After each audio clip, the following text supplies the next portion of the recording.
Lumi and the book left open. The old bookshop stood at the corner of a narrow, cobbled street, its windows like sleepy eyes looking out over the quiet town. By day, the shelves were full of voices, stories whispering to anyone who listened. At night, the shop fell silent, the door locked, the bell above it still. Only one thing remained awake, a single book left open on its wooden stand in the front window. The volume was thick, its cover dark green leather worn soft at the edges from many hands. Someone had turned to a chapter near the middle where the words told of ancient forests under starlight, of paths that wound between trees older than memory, of leaves that listened more than they spoke. The pages were creamy yellow now, edges slightly curled from years of quiet turning. Lumi came along the street on her usual slow path. Her footsteps made no sound on the cool stones. Her lantern hung from her hand, its warm golden circle moving ahead of her like a patient companion.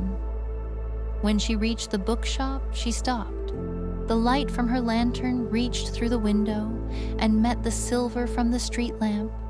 Together, they painted the open pages in soft layers, gold on one side, silver on the other, so the words seemed to breathe between the two colors.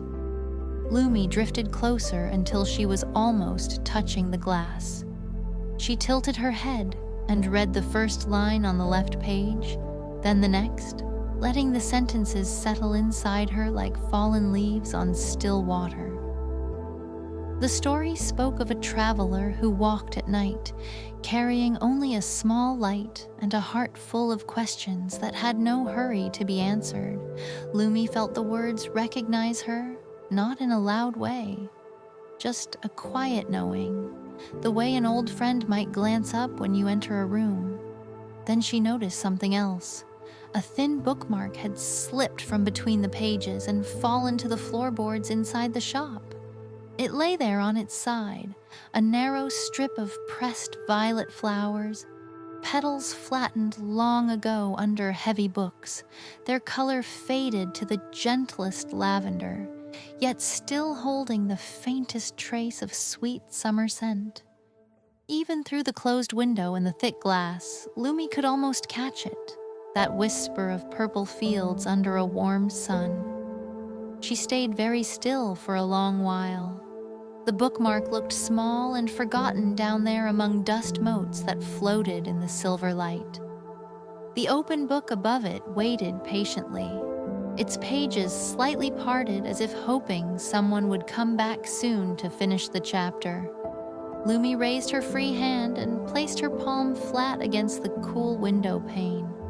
The glass was cold from the night air outside. She breathed slowly onto it, a long, warm breath that bloomed into a soft circle of fog. While the mist was still thick, she traced a tiny shape with one finger, a simple lantern, its little flame drawn with careful loops. The lines were uneven and sweet, the way a child might draw light in the dark. She watched as the fog slowly cleared. The lantern shape lingered longer than it should have, a faint ghost on the glass, before it faded completely. But the warmth of her breath had touched something. Lumi reached into the deep inner pocket of her cloak. She brought out a single dried violet petal, one she had gathered many nights ago from the same kind of flower that made the bookmark. It was small, fragile, its edges curled inward like it was still dreaming of the plant it once belonged to.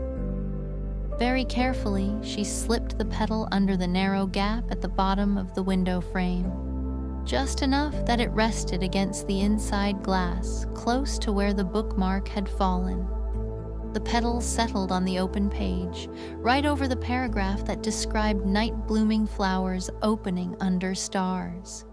Petals unfurling one by one, quiet and sure, as if the dark itself had invited them.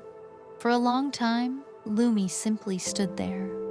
She watched the petal lie against the words. She watched the lantern light brush over it, turning the faded purple a warmer gold for just a heartbeat.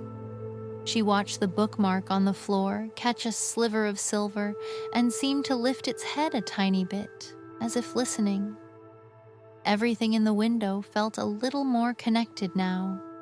The story on the page, the flower pressed long ago, the petal that had traveled with Lumi, the light from 2 different lamps meeting in the middle.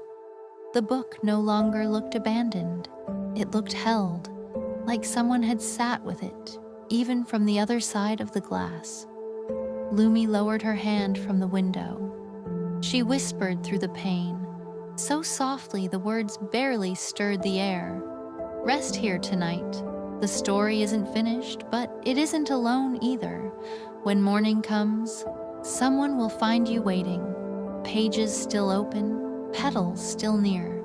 They'll turn the page gently, and somewhere inside the pages, the traveler with the small light walked on. Slower now, calmer, knowing the night had paused to keep company. Tomorrow night, Lumi will return. Lumi's light is warm and bright, keeping us safe through the night. Breathe in slow, breathe out, my friend. Sweet, sweet dreams until the end. Good night to you, good night to me. Good night to the stars we see. Good night, little star so high. Good night, Lumi, close your eyes. Sweet dreams to all the little listeners.